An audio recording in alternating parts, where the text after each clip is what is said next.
My name is Alexandra, I'm 32, I work as a software developer at a large tech company in California, and to be honest, my salary is really good, much higher than most people my age, and I know that I should be grateful for this, but deep down I often wonder if money, especially when you have it, makes you a convenient target for other people's troubles and worries, which suddenly start raining down not on your own head, but on the heads of your loved ones, but in the end you end up being the one who cleans it all up. I have a family, and I always talk about it with warmth, even if sometimes it's a hard sell. My parents, mom and dad, are both in their 70s, having retired about 5 years ago, dad having worked his whole life in construction, coming home with scraped hands and knees scraped by concrete dust, and mom having been a secretary in a law firm for decades. And while their situation isn't exactly a disaster these days, the reality is that pensions don't stretch as far as they used to, and every new letter with an ATM receipt or bill is a challenge for them. Besides my parents, I have an older sister, Lisa, 36, married to a man named Mark. They have 2 children, Jake, my 15-year-old nephew, who's always dreaming of new gadgets and programming courses, and Emma, a 13-year-old girl with a thirst for knowledge, constantly in need of textbooks, laptops, and 1,000 other things that seem to be essential to school these days. I love them. I don't argue, but our family drama always revolves around the same story: there's not enough money, and when the bills start piling up, they invariably come to me. It all started 6 years ago, when I'd just started my first serious job, still naive as if I could now repay my parents. My mother called me one evening and said in a quiet, guilty voice, "Alexandra, darling, we're a bit tight this month. Could you help me with the electricity bill?" And of course, I agreed, because they were my parents, they raised me, fed me, cared for me, and it seemed right to give back to them, even if only a small part of what they'd invested in me. But it didn't stop there. Soon it became money for groceries, then for medicine for my father, then for car insurance, and so gradually a path formed in my life along which requests invariably followed me.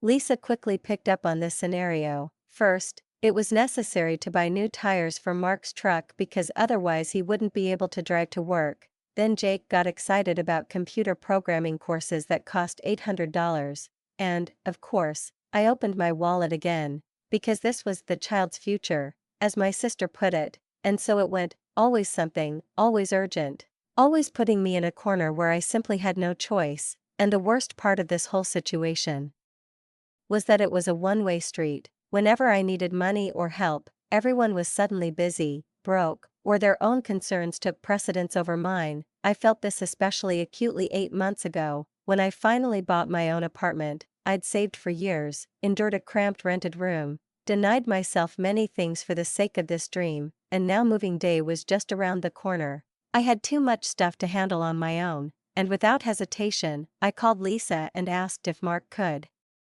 spare just a few hours, just help me load the things into the truck and unload them at the new place. Mark, when I spoke to him directly, seemed quite agreeable, and I breathed a sigh of relief. But 2 days before the move, Lisa called me back, and her voice sounded dry, without her usual sisterly softness. "Alexandra, about Saturday, Mark won't be able to help." I immediately became alarmed. What happened? Is he sick? "No, he's fine," she replied, "but we talked and decided you need to solve your own problems. You can hire movers or figure out something else. Mark and I have our own family to take care of." And with that, the conversation ended, a short click of the receiver, like a nail in a drawer.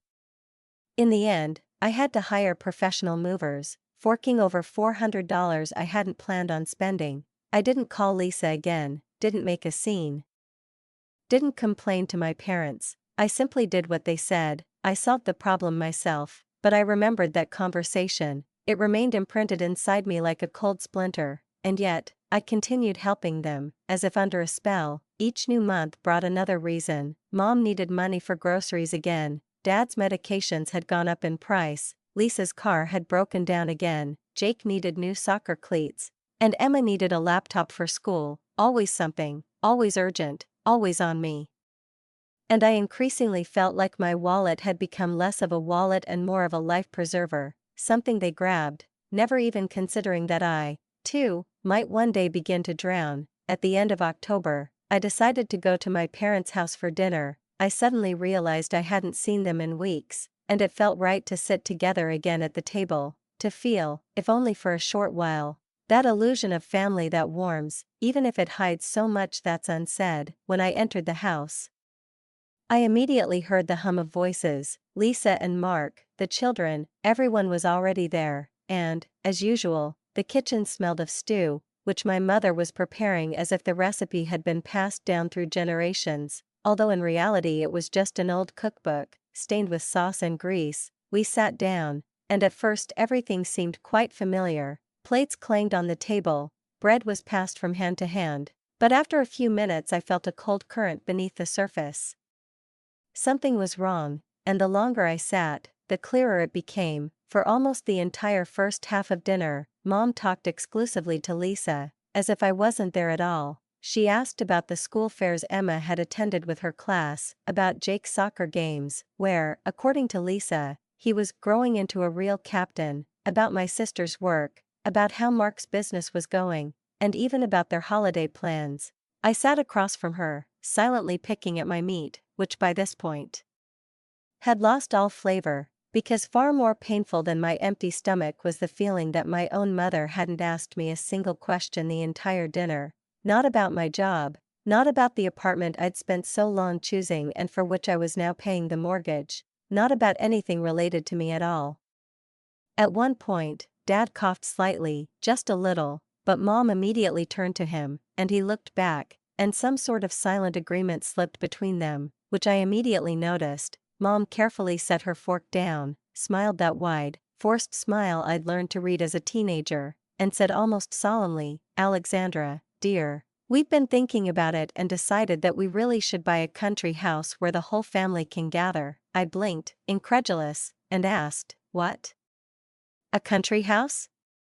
She nodded, as if it were the most natural thought. "Well, yes, somewhere outside the city, where your father and I can spend more time in retirement, in the fresh air, where the kids can run around the yard, play, and come visit." I glanced at the others at the table and saw that Lisa was already nodding. Mark was also nodding his head in agreement. Jake and Emma were even smiling, as if it were the most wonderful thing they'd ever heard, and only I sat there, amazed at how easily they said it.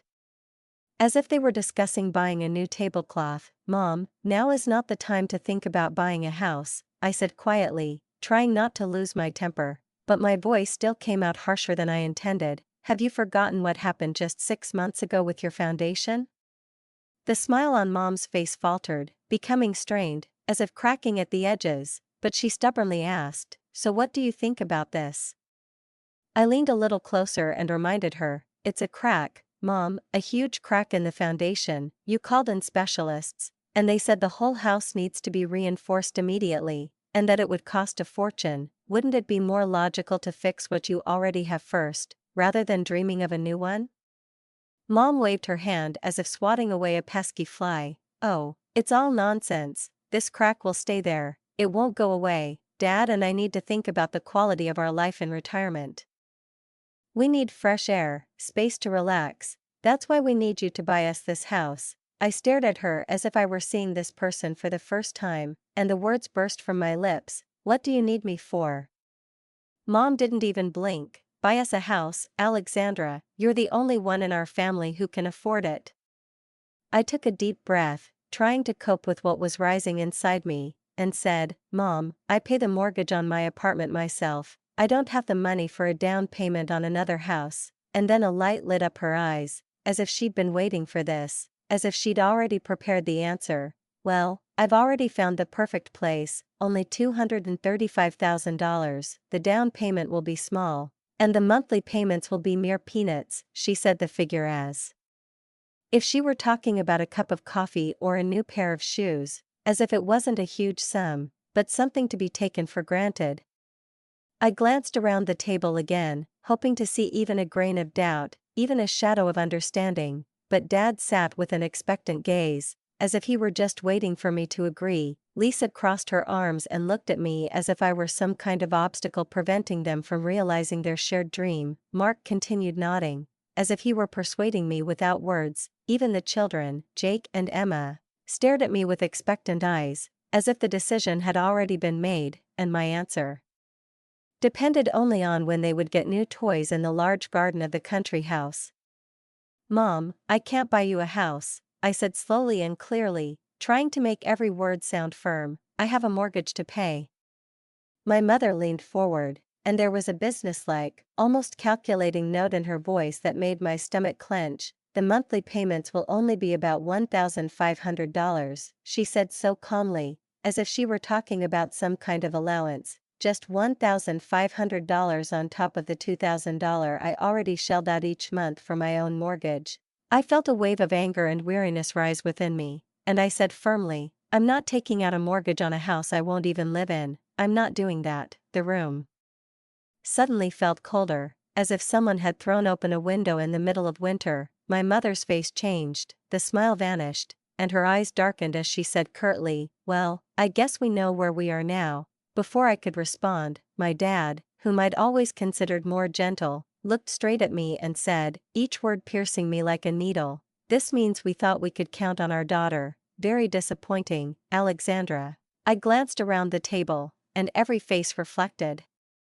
the same emotion, judgment. Lisa looked at me as if I'd refused the simplest request. Mark looked even more relieved to be convinced I was being selfish, and the children lowered their eyes. But their silence was no easier than the adults' direct words. They all looked at me as if I were the worst person in the world, and I realized there was no point in arguing any further. I took a deep breath, swallowed the lump in my throat, and quietly said, "I think it's time for me to go." Mom didn't even try to soften the situation. Instead, she said coldly and deliberately, "I think you should too." No one walked with me to the door. No one said, "Thank you for coming." No one even nodded goodbye. I left the house and drove home feeling like I'd lost my family over a request that should never have been made to me in the first place. 2 months passed, too long, drawn-out months during which my phone was so silent that sometimes I checked it, thinking it was broken. Not a single call from Mom with the usual request for help with groceries. Not a single text from Dad about the medication prices going up again. Not a single panicked request from Lisa for a soccer jersey for Jake or a laptop for Emma. Even Lisa didn't call. This was especially strange for her, since she usually found herself in an emergency at least twice a month, but now, nothing, complete, ringing silence. Thanksgiving came and went, and no one invited me to my parents' house. I sat alone in my apartment, ordered Chinese food, and turned on old movies, trying to drown out the emptiness with the laughter of the actors on the screen. And yet, part of me continued to hope the phone would ring, that Mom would call and say it was a stupid joke, that of course I needed to come over for dinner, but the phone never rang. As Christmas approached, hope stirred within me again, like a tiny spark. I convinced myself that they'd had time to think it all over, that perhaps they'd realized how much they were asking of me, that it was unreasonable and unfair to place so much on my shoulders. After all, Christmas had always been the most important event in our family. We celebrated it together every year, and I couldn't imagine that a single argument could ruin everything. I went shopping, choosing gifts as if my forgiveness and my place at their table depended on it. I bought my father a new tablet because his old one was completely broken and he often complained that nothing worked. For my mother, I chose a soft cashmere sweater in a deep emerald green, knowing she'd love it. She'd always loved that shade. I bought Liza that very expensive perfume she'd been dreaming about for months but couldn't afford. I picked out a nice watch for Mark, something substantial.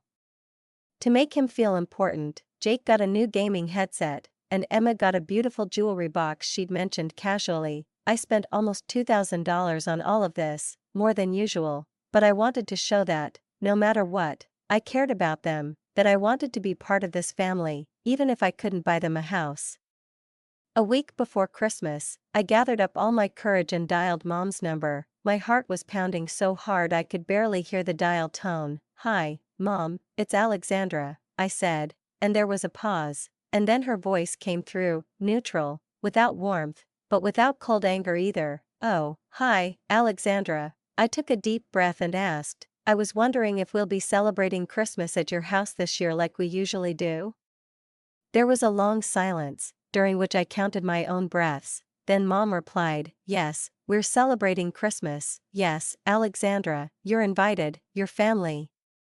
I felt a huge wave of relief wash over me, so warm, as if I'd finally been released from a cramped cage, and for the first time in a long time, I could take a full breath. It wasn't the warmest conversation we'd ever had, it lacked the tone usually associated with home and mother, but at least I'd been invited, and that felt almost miraculous. At least we'll spend Christmas together, I thought, clutching the phone tightly, and a small, timid ray of hope pierced the gray void that had grown between us over the months. Maybe everything would return to normal, maybe the smell of spruce, the children's laughter, and Mom's hymn would fill this gap, and we could be a family again. On December 24th, I loaded my car with gifts, carefully packing each box and bag, as if I were putting not things in them, but pieces of my heart and my belief that we could be reunited. The drive to my parents' house stretched on forever, my fingers whitening as I drove, gripping the steering wheel so tightly that I replayed their faces in my head, rehearsing their smiles, as if it were a performance on which my life depended. Lisa's car was already parked in the driveway, raindrops glistening on the roof, like a strange mark.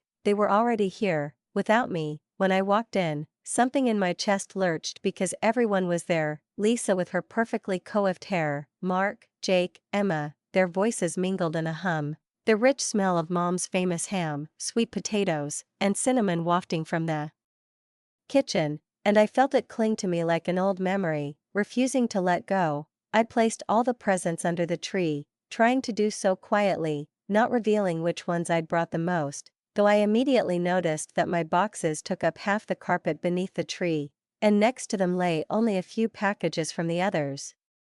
As we all sat down to dinner, I could almost physically feel the air in the room change. The conversation softened, the voices warmer. Dad smiled and asked me about work. Lisa spoke animatedly about Emma's school play. Mark nodded and even seemed genuinely happy to see me. We talked and laughed as before.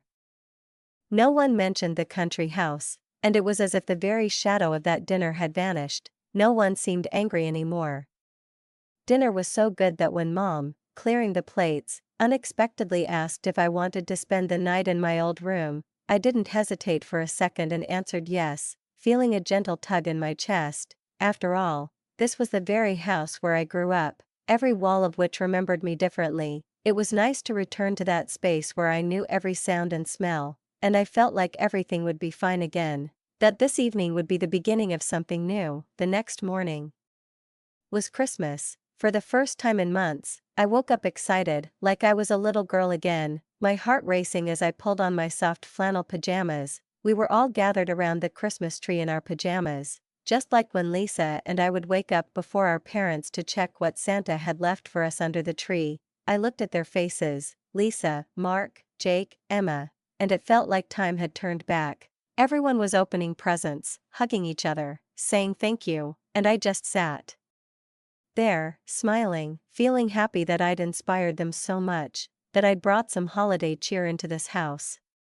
But then I suddenly realized something strange. All the presents were open, the paper lay in a crumpled heap on the floor, the kids were laughing, Lisa was whispering something to Mark, and there was nothing at my feet. I looked around under the tree, peered behind the boxes, but there wasn't a single package with my name on it. Where's my Christmas present? I asked, calmly at first, then my voice broke. The room went completely silent, even the children stopped rustling their packages, everyone stopped what they were doing and looked at each other, and I felt my heart drop like a stone. And then something happened that I couldn't believe. They started laughing, quietly at first, then louder, as if it were their shared joke. Mom spoke first, her shoulders shaking with laughter, and still chuckling. She said, "Santa Claus doesn't give presents to ungrateful children." I felt like someone had punched me in the stomach, and the air was knocked out of my lungs. "What?" That's all I could manage to say, and Lisa jumped up from the couch, grinning as if she enjoyed saying it. "It's your own fault, Alexandra. You refused to help the family when we needed you most. That's what's going on." Dad nodded gravely, adding his own, "We raised you, Alexandra. We gave you everything. And when we asked you for help, you turned your back on us. Ungrateful children don't get Christmas presents."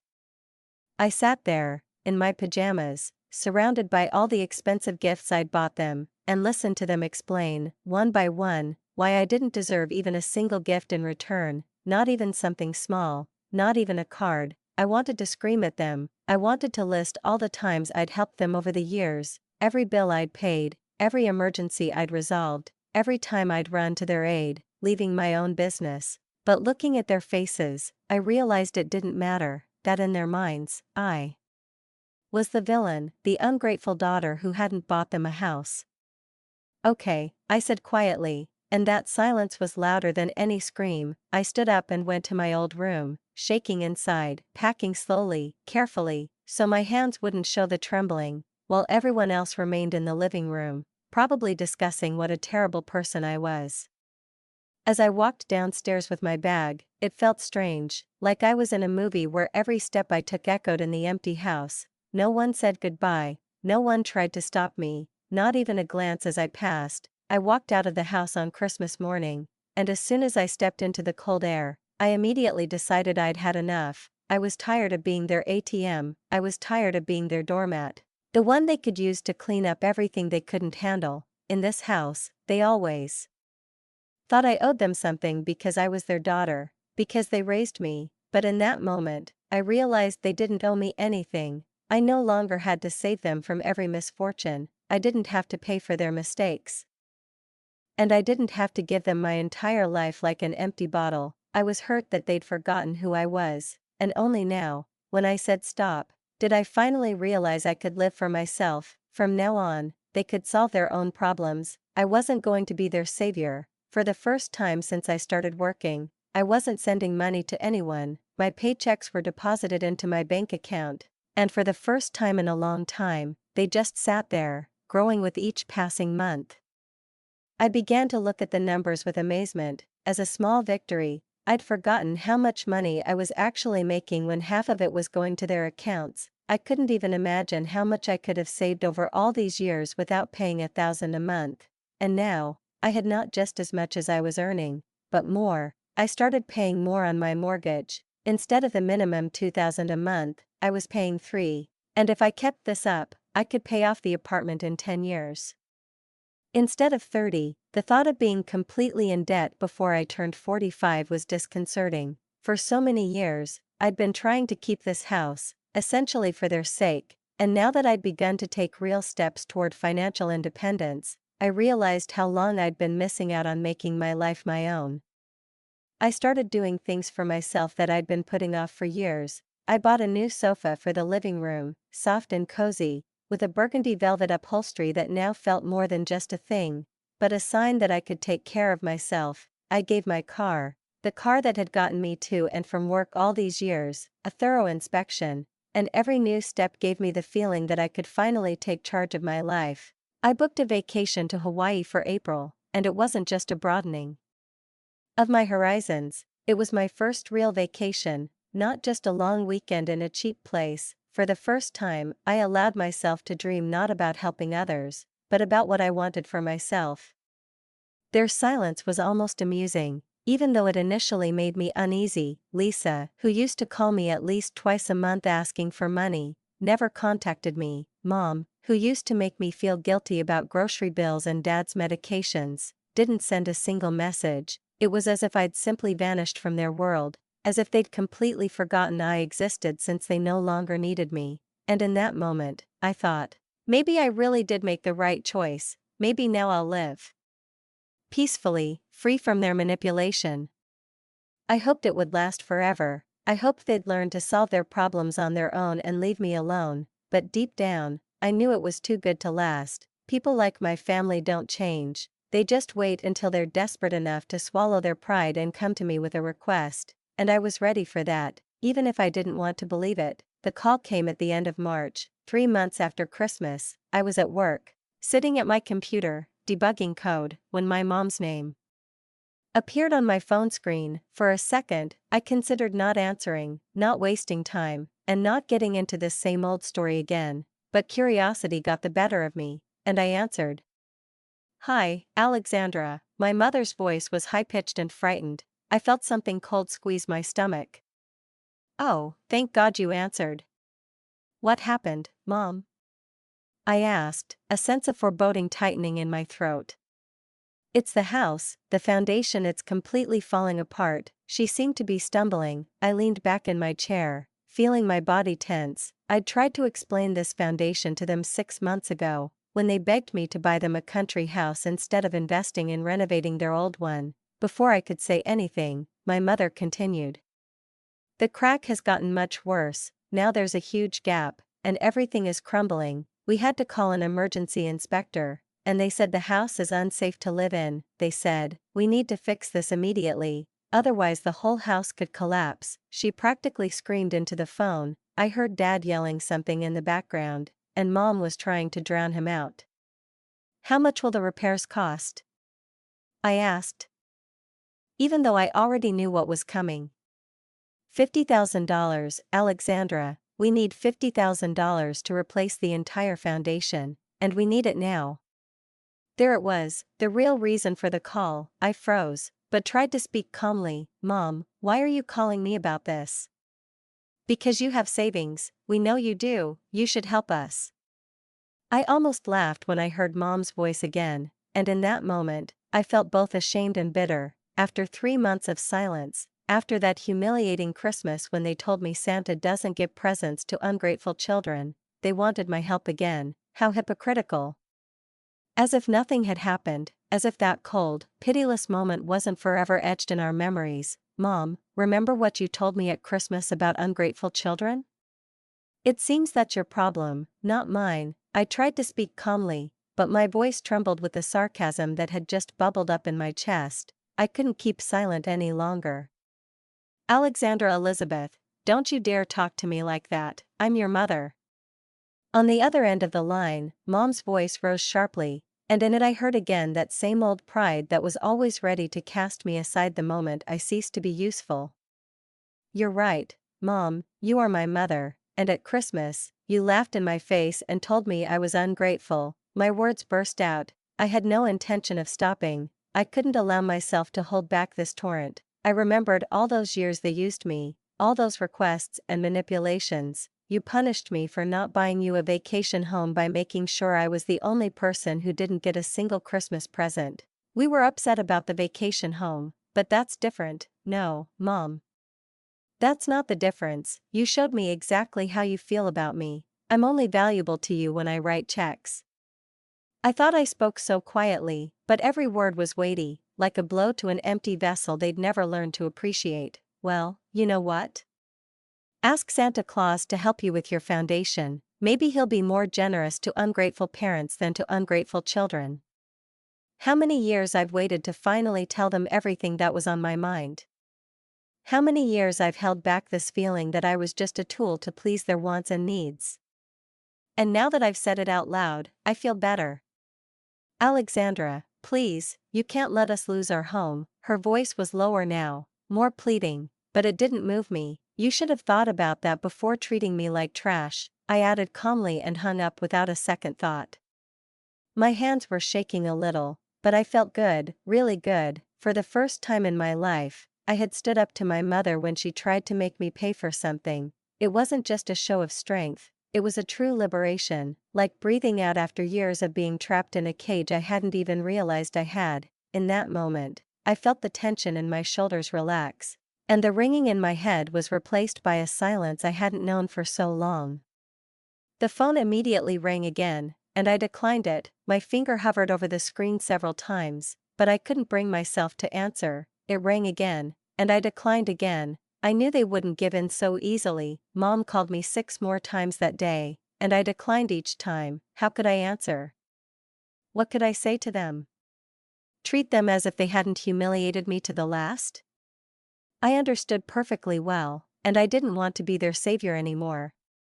Then the messages started. I read them but didn't respond. Each new message felt like an attempt to drag me back into their world of manipulation. Mom wrote, Alexandra, please call me back. We need to talk. This isn't just about money. This is about family. Your father has chest pains from stress. Please help us. I deleted all the messages without replying. I wasn't ready to return to that hell again, where every request wasn't a request but a demand, where every problem wasn't a situation. but a mechanism for taking something from me again. That evening, when I returned from work, I heard a voicemail from Lisa. I almost deleted it before I finished listening, but something stopped me. I decided I wanted to hear what she had to say. Maybe she would be the only one who wouldn't manipulate. She was always a little different, although I couldn't be sure of that. Alexandra, it's me. Mom said you hung up on me today. I can't believe you're so cold. It's not about Christmas anymore. Mom and Dad could lose their home, Alexandra, where we grew up, where all our memories are. I know you're angry about Christmas, but you have to get over this. Family comes first, you know that. Family comes first. The phrase sounded so familiar, and despite Lisa saying it with such sincerity, only bitterness echoed in my mind. After all, when I needed it, when I asked for help, when I fought for my boundaries, I was told that I have to deal with my problems on my own. Family comes first, but only when it benefits them. I listened to those words, and my insides sank. I put the phone on the table, poured myself a glass of wine, and sat down on my beautiful new sofa, unburdened by a mortgage, with which I now felt free. 10 years in the apartment, and I felt absolutely no guilt. They made their choice at Christmas. They showed me where I stood in their priorities. Now they could live with the consequences. The crack in the foundation I'd warned them about months ago had finally made itself felt. I had no doubt that if they'd listened to me back then, instead of demanding a vacation home, they'd have the money for repairs. Now that everything had collapsed, they came to me with a request, and I was the only option. But I was no longer their savior. I was no longer going to be part of their game.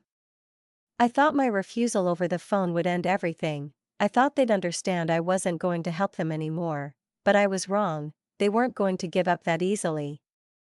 The next evening, returning from work, I almost ran into them at the door of my apartment. Mom, Dad, and Lisa, they were standing there, as if they'd set an ambush, the three of them, and they seemed to have decided that now was the moment for the decisive conversation, to break me, to make me regret my refusal, and to return everything I hadn't given them. I saw them from a distance as I approached my building, and frankly, I wanted to turn around and leave, but there was nowhere to go. They had already seen me, and perhaps something in my gaze made them realize they had come for a reason. Mom called out to me, her voice breaking the silence in the hallway. Alexandra, we need to talk to you. I sighed and walked toward her, because I knew this conversation would happen whether you wanted it or not. I approached the door of my apartment, and the first sentence I uttered was almost mechanical. What are you doing here? Dad, as always, tried to be the authority figure in the family. His voice was stern, almost commanding. We've come to talk some sense into you since you're not answering your phone. I unlocked the door, knowing I had no control over it, that this conversation would happen no matter how hard I tried to avoid it. They entered, and I felt their gazes sweeping over my apartment, as if they were checking in on me while they struggled and struggled. I paused at the door, making it clear I wasn't going to give up my seat and let them pass. What do you want? I asked, trying not to show how annoyed I was by their presence. As expected, everyone started talking at once. Mom was sobbing, her tears falling like rain onto the floor. We could lose the house, Alexandra. We can't handle the repairs, she said through her sobs. Dad added, not to be outdone, you have a duty as a daughter, you have to help us. Lisa, however, didn't give in. As always, she sided with my parents, blaming me. Alexandra, you're cruel, family comes first, and you're doing this to us. I felt my pent-up anger surge. Stop it, I said loudly but calmly, interrupting them. Mom stepped forward, continuing her tearful pleas. Alexandra, darling, we're desperate. The foundation is crumbling every day. The inspector said that if we don't fix it soon, the house might collapse. We might die in our sleep. I looked at her face twisted in pain, and replied as if this conversation wasn't something new to me, but something ordinary and not even worth noting. Then fix it. She looked at me like I was crazy and started talking again, but I was already prepared for this. With what money? Dad asked, as if I hadn't even thought about such things. We're on a fixed income, you know that. I calmly replied, the same way everyone else fixes up their houses. Take out a loan, sell something. Imagine that. My gaze turned cold, because I saw that they hadn't come with a request, but a demand. They had come to put pressure on me again, as if I were their financial salvation. Mom continued to plead, "Alexandra, we raised you, we fed you, clothed you, sent you to college, you owe us." I stood before them, feeling a chill rise in my chest, and said quietly but confidently, "I paid you back. I've been paying you back for 6 years now, thousands and thousands of dollars." And I felt how this answer should have shocked them, but they still continued to manipulate me. "We were hurt," Lisa said weakly. There was no real pain on her face, only calculation. "You were cruel," she continued, oblivious to my barely contained rage. "You laughed at me, you called me ungrateful while I sat there, surrounded by the expensive gifts I bought for all of you." I knew she said this because she still couldn't understand. I wasn't their victim, I wasn't someone to be used. For a moment, the room was silent. I could hear them thinking, trying to find another way to make me feel guilty. Their pleas, their speeches, it was all calculated. Mom finally made a new move. "Alexandra, you're rich now. $50,000 is nothing to you. You earn well, you don't need to support a family, you can afford it." These words were like a final blow to the gut. They had always considered me their safety net, but now I saw in their eyes not just dependence, but contempt for the fact that I could have my own life, my own plans, and my own goals.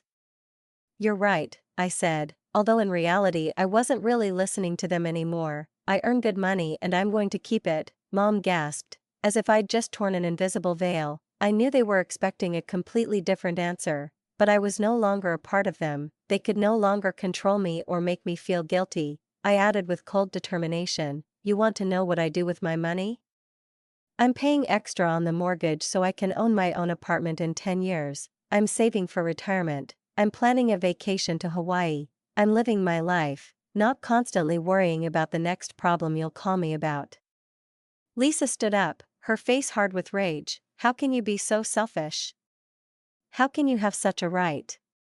Her words pierced the air, but I wasn't going to back down. I remembered all those years when I felt indebted to them, when all their problems became mine, but now I wasn't going to pay for their mistakes. I'd helped them out for years, but never received anything in return except their reproaches. "Not quite," I said quietly, almost ruefully. "It was always expected. Alexandra will fix it. Alexandra has the money." And so they were back in their role, but now I could no longer be their savior.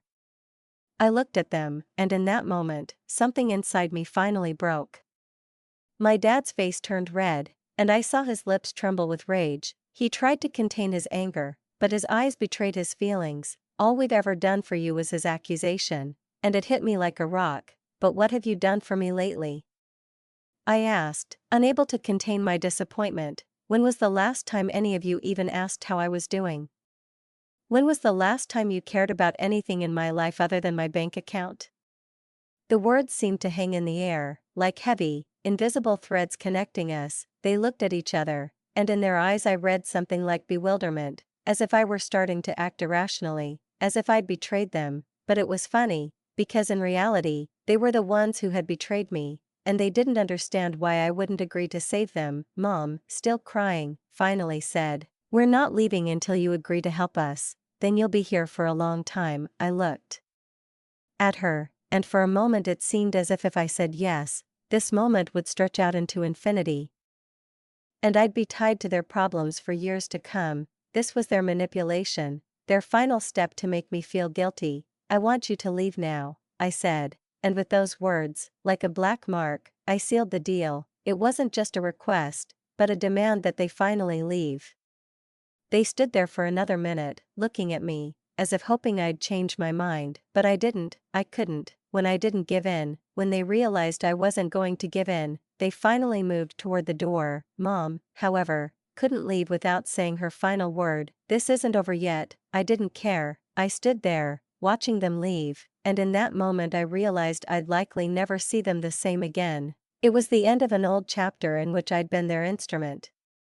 After they left, I sat down on the couch and remained there, lost in my thoughts. I knew what would happen next. I knew they wouldn't stop there, that their calls would continue, and they didn't take long. Within a couple of days, my phone started ringing off the hook. First, it was my Aunt Carol. "Alexandra, Your mom told me about the foundation, you should help them, their family." Her voice sounded not only concerned but also dissatisfied, as if I owed her a debt. Then came a call from Mike. "My cousin, come on, Alexandra, it's only $50,000. For someone in your line of work, that means nothing. They all tried to manipulate me, trying to make me feel guilty, making me believe that if I didn't help, I'd be letting my family down. My Uncle Robert even came to my office. 'I can't believe you're letting your parents go homeless because of money,' he said." It felt like some kind of mockery. And I felt it all weighing heavily on me. But the worst moment came when my Aunt Margaret showed up at my apartment with a Bible in her hands. She wanted to read me verses about honoring one's father and mother, as if that was enough to justify everything they did. I couldn't take it anymore. "If you care so much about honoring your parents, why don't you give them the 50,000? I said, and she left without a word. In that moment, I realized they'd never understood that for me, family is more than just financial support. But at some point, the call stopped, a month passed, and no one from my family tried to contact me anymore. All this time I waited, thought, worried, and suddenly a moment came when I finally felt relief. Then one day, at the grocery store, I ran into Mrs. Peterson, my parents' neighbor. We'd known each other since childhood and had always been on good terms. She smiled, but her gaze was somehow wary. "Oh, Alexandra," she said, "I heard about your parents' problems at home. They sold the car. And your father's old boat. They got $25,000 for everything, then took out a bank loan for the remaining $25,000. I was surprised. They actually solved their problem. The foundation is now completely secure."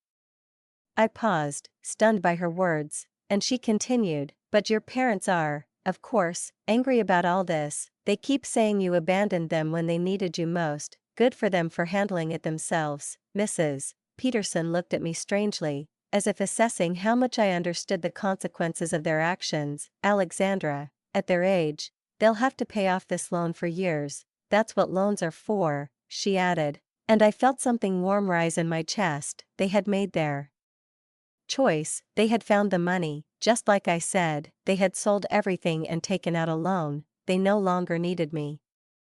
I didn't feel guilty. They had chosen their path when they started humiliating me at Christmas. They showed that they valued me only as a source of money, and when I was no longer that source, I became a stranger. They didn't talk to me, and I didn't talk to them. My phone went silent, and I knew things would be different now. My bank account continued to grow, and I increasingly realized that I had a life that wasn't dependent on other people's problems. I was surrounded by friends who truly cared about me as a person, not as a wallet. I had my own hobbies, my own plans for the future, and this world didn't revolve around other people's financial woes. I felt free.